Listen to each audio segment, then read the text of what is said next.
Answering our young people here tonight on the panel, the Deputy Leader of the Green Party, Amelia Womack, Labour's Shadow Communities and Local Government Secretary, Hilary Benn, Lord Paddock from the Liberal Democrats, David Cameron's former PPS and now Junior Education Minister Sam Gyimmer, and from the UK Independence Party, their LGBT spokesman Nathan Garbett. But let's start with our audience. And let's start with Russell Brand.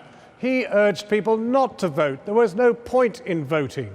He talked to Mr. Miliband yesterday. Mr. Miliband came out of it rather well. Anybody agree with Russell Brand and don't bother to vote? Let's hear what you've got to say. Mr. Blue Sweater, up you go. Go on. Why am I voting if in a couple of years' time the stuff I voted for doesn't actually happen? I'm just going to vote and then, yeah, wicked. Well, give me an example of what hasn't happened. Oh, I don't even want to. You see, I've asked you, and you're urging people not to vote, and you have no science behind Tuition it. fees, for example. You said that you weren't going to raise them. Suddenly they're up again, and oh no, we can't afford to go to uni anymore. Or we want to, but we can't. Okay, fees. Anybody else on the no vote? Anybody else not voting? Yes. As a young Muslim, I feel that none of the main parties listen to us. When we wanted you to go to Syria to intervene with what the government was doing there, you didn't go. When we said don't go to Iraq, you went. And now with the fees, we said don't put them up, you put them up. So whenever we say anything, you don't listen to us. What's the point of voting? Anybody here want to rebut those two characters? Yes, go for it. Yeah, I agree that young people are apathetic. It's a problem, but what I would say is don't not vote. Don't buy out of the process, buy into the process. Even spoil your ballot paper, because you go on the stats, it makes you count. It makes you vote for none of the above, and it needs to mean something. But my point would be that we need to be a voting demographic with more power, because politicians know that we're not going to vote, so why would they legislate to help us? If we all voted, we'd have a say. Persuade them to vote. No, I think I remember I was in front of a select committee and I said Russell Brand was wrong. The next thing I heard, I was in the BBC News and I wondered why. Because I thought we still live in a world where people are giving up their lives for the right to vote. And here we have a famous celebrity saying to young people, do not exercise that democratic right. I thought it was shocking, and I still think so. I think this election, more than anything, is about you. It is about you because you've got more of your future ahead of you than any of the older people. But if you don't vote, don't blame anyone for the policies that governments end up with, and don't blame anyone if the system doesn't respond to you. It's up to you to shape your future and the country in which you live. You know, I think you not voting is like going down the pub with your mates, having a whip round, and you don't have any say as to what drink you get. Doesn't make sense at all. And the thing is, why do politicians tend to look after older people rather than young people? Because young people don't vote, and the politicians want to make sure that they get the votes for their party. So that's why the most important thing for you to do, if you really want politicians to listen to you, is to get out and vote. Right, okay, there's a point here, yes. I understand that you want young people to vote, and obviously I agree with that, but why is it not in the curriculum? How are people supposed to know who these parties are if they're not taught it in schools? People don't know who to vote for because they don't know who you are. Well, that's your job, Sam Gyimmer. You're the education minister. Yes, I was in education. I mean, citizenship classes do cover this. I was at a citizenship class in my constituency earlier on today. But more importantly, there's a lot of people shaking their heads and saying it doesn't. The reason why we're here. Hands up. Let's test. Hands up. Anybody who was taught about voting. 1, 2. About 3, the political process. 4 out of 150. Okay, that's a bad record. I think what I'll say is this is the third time I'm in Leeds in 2 months. This is the third event I've done here where there have been over 100 young people. That's no surprise. Everybody loves Leeds. Yes, everybody go on. loves Leeds. Wanted to understand the political process. I think this event is an example of how we come and engage with young people to explain what our policies are, why voting is important, and why they should be involved in the process. When I ran for Mayor of London, I went into schools and and talked to pupils and answered pupils' questions, even though they were under the legal age to vote. It's Lib Dem policy, by the way, to reduce the voting age to 16. Because we want to, and the pupils were saying to me, well, why are you talking to us when we can't vote? And the answer was because you can go back and influence your parents. Okay, Nathan Garbutt from I'm sorry, but UKIP. why should anybody believe what these parties say? It was under the Labour Party that we had tuition fees introduced, and it was under the Liberal Democrats that we had, and the Tory Party, sorry, that we had tuition fees increased when the Liberal Democrats promised not to do that. So why should we believe a word that these three people say? I'm sorry, but you need to vote. That's because you don't understand what coalition is about, and coalition I'm sorry, is about but two parties you shouldn't make negotiating. promises that you can't keep. And we've learnt the lesson, and we've said sorry, and we'll never make that mistake again. It's no good saying sorry. A lot of people voted for you because they thought they wouldn't get tuition fees, and you introduced them. So you shouldn't make promises that you can't keep.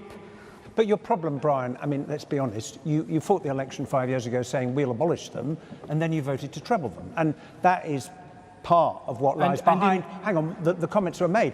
But look, my point is this, it's not true that the political process doesn't have the power to change things. When we go to the doctor, we don't pay anything because politics gave us a national health service. We have a national minimum wage. If you want a higher minimum wage in this election, if you want a cut in tuition fees, well, those are two things that a Labour government will do. But do you know what? If you want that, you've got to vote for it. Amelia. I really want to bring this point back to education and Russell Brand, because actually I think he's done a really good job at making politics accessible, explaining issues. And I don't think that Russell Brand actually said don't vote. He actually said vote, that there's nobody that he believes in.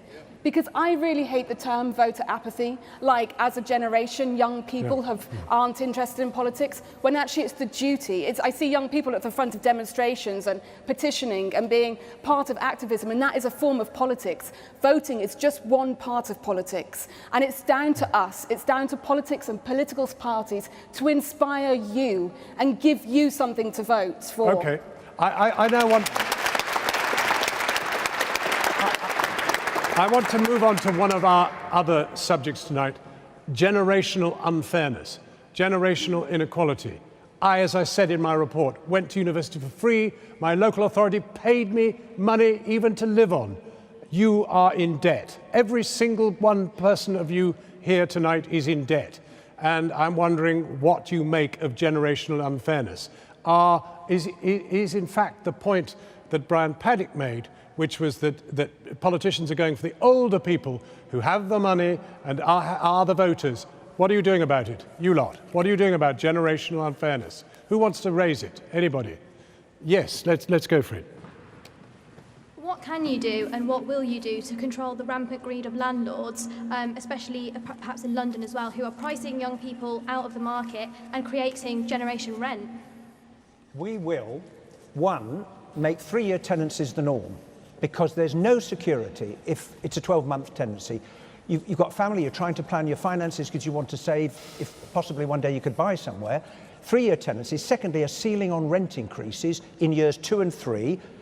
The ceiling would be the consumer price index. The third thing, and it's an experience of a lot of students and others, we would stop lettings agent fees being charged to tenants. Because if you've got to find the lettings agent fee, and you've got to find the deposit, and you've got to find a month's rent, it's really hard for a lot of people. There are 11 million people in this country now renting privately, including 1.5 million families with children.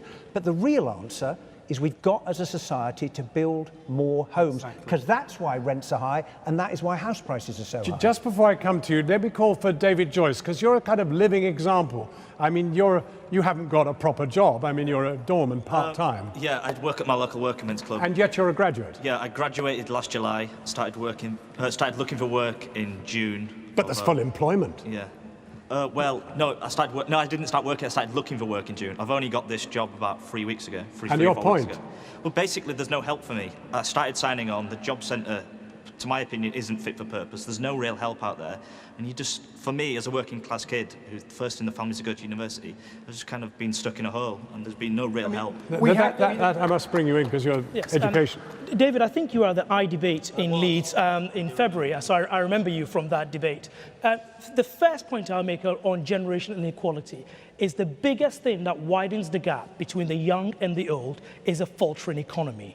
When the economy ends up in a mess, as it did in 2008 and 2009, it hits young people the hardest. They are the ones that lose their jobs. They are the ones that are in less secure jobs versus secure jobs. They are the ones that have less in savings. That is why we have made keeping our economy on track and having a growing economy the centerpiece of our campaign. With respect, isn't there a danger that if a government says zero-hour contracts, low wages, they're acceptable, at least you're employed? We haven't said that at all. On the number of issues that have been raised, on zero-hours contracts, there are 200,000 people on zero-hours contracts who want permanent jobs, who haven't got them. That is in a workforce of 30 million.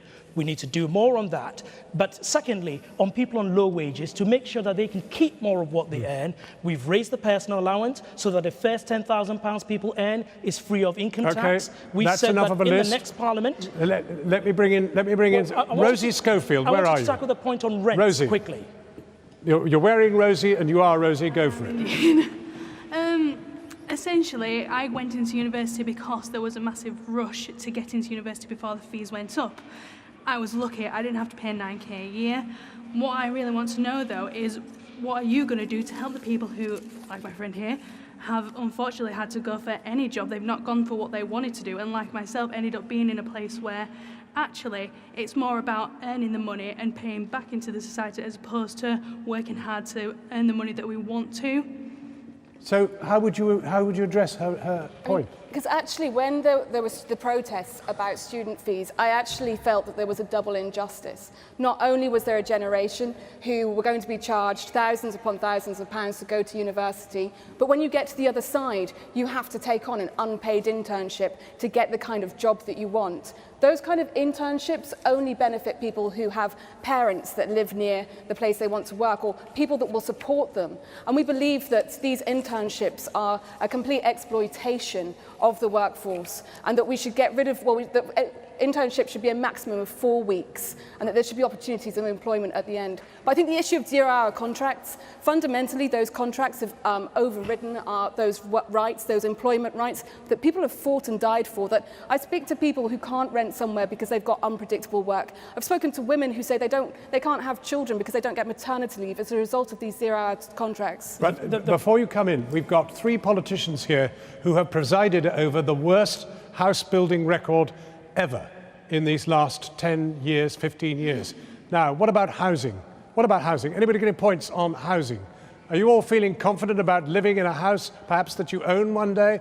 Let's take a point from you. Could you stand up? Yeah. Yeah, just on housing, I feel like a lot of the policies that have been presented in this election, they just aren't good enough. 3-year tenancies, that's not good enough. We need more houses, first of all, but what are we doing about sort of fuel poverty? Because I've got it right here on my phone, Hilary Benn, there are 8,572 households in Leeds Central living in fuel poverty, and you haven't signed up to the energy bill revolution. Well, tell you the first thing we do is to have an energy price freeze, because that would help everyone, students included, while we change the energy market, so it actually works for us consumers. And at the moment it doesn't do that. But we have secondly, on housing, John, you asked the question. The fact is, communities have to take responsibility for granting planning permission, but they need the tools to do it. Use it or lose it powers over sites that have planning permission but nobody's building. Help for small builders. Help for first-time buyers. No stamp duty for anyone buying a house. A first-time buyer up to £300,000. Each politician Those are very, very practical things that a Labour government would do that would help to build the houses. Each politician gets a chance for one list. We've had 2 big lists so far. You asked us what we were going to do, John. Ruth Geddes. The only way to bring down the cost of housing and the cost of rents is to build more homes.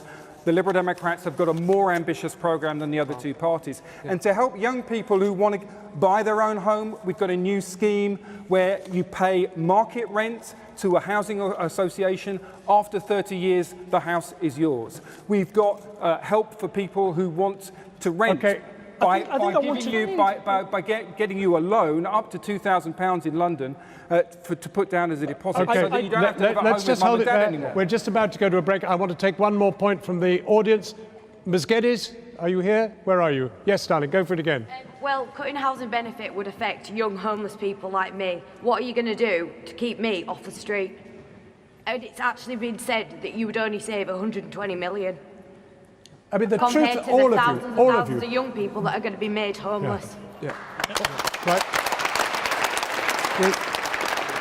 We'll get a quick answer on that after the debate, and then we're going to come back to the question of whether the system is capable of resolving your issues. So, we're now going to go to a break, and let's have a look at the response to our debate so far on Twitter. Let's have a look. Let's see what's going on here. Election 2015. What's the point in voting when my vote won't count, as my constituency always votes the same? What's the point? Loads of us live in fixed constituencies in which basically there's overwhelming Labour or overwhelming Liberal Democrat or overwhelming Tory vote. Alex Philpott. This will be my first election where I vote, as the choice is so important. I regret I missed out last time. Let's see if there's one more. There are loads, I have to tell you. Why vote? It's not going to change anything. It never does. The poor get poorer, the politicians get richer. Dear, oh dear.